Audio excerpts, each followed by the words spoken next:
សំបេះដូងខ្ញុំយកទៅថែនាងមកផ្ដាំសារភាពធ្លាប់មានស្នេហ៍កន្លងតែនាងបានដាច់គ្នាពីគេនោះហើយឈប់ទាំងតងរឿងកន្លងខ្ញុំស្ដាប់មិនប្រកាន់នៅថ្ងៃនេះនាងធ្វើឲ្យខ្ញុំឈឺចាប់ខ្លាំងស្រឡាំងកាំងហើយមិនមែនជាការប្រច័ណ្ឌ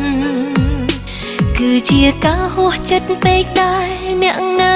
តែពាក់ព័ន្ធមិនច្រឡំអ្នកនៅពាក់ព័ន្ធគេខ្ញុំមិនយល់ហេតុអ្វីនាងក៏ហងខ្ញុំមិនយល់ហេតុអ្វីនាងទៅជួបគេនាងមិនមែនជាតួកុនមិនសមចេះសំដែងទេនាងជួបគេជាហេតុខ្ញុំឆ្ងល់ណាស់ខ្ញុំមិនយល់ការស្រឡាញ់អ្នកជាអ្វីស្នេហ៍ភក្តីឬជានៃស្នេហ៍បោកប្រាំងកុំខ្សឹបខ្សៀវលួចលាក់លៀមបើការពិតអាចប្រកាន់ថាបោកប្រាំងខ្ញុំអូខេដើរចេញហេតុអ្វីអ្នក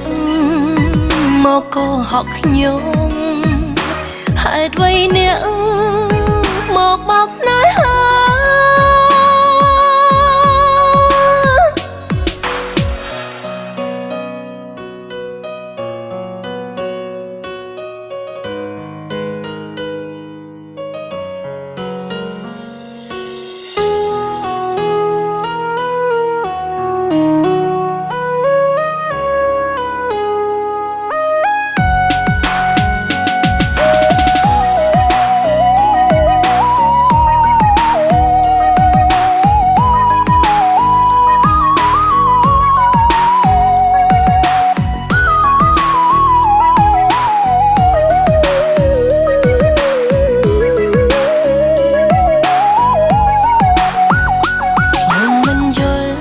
អ្វីនាងក៏ហងខ្ញុំ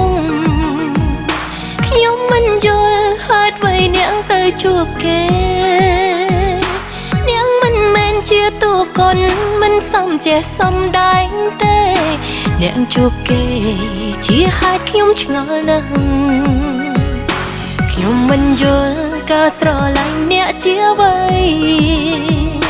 ស្នេហ៍ភក្តីឬជានៃស្នេហ៍បោកប្រាំងកុំខ្សឹបខ្សៀវលួចលាក់លៀមបើការពិតអាចប្រកាន់ថាបោកប្រាំង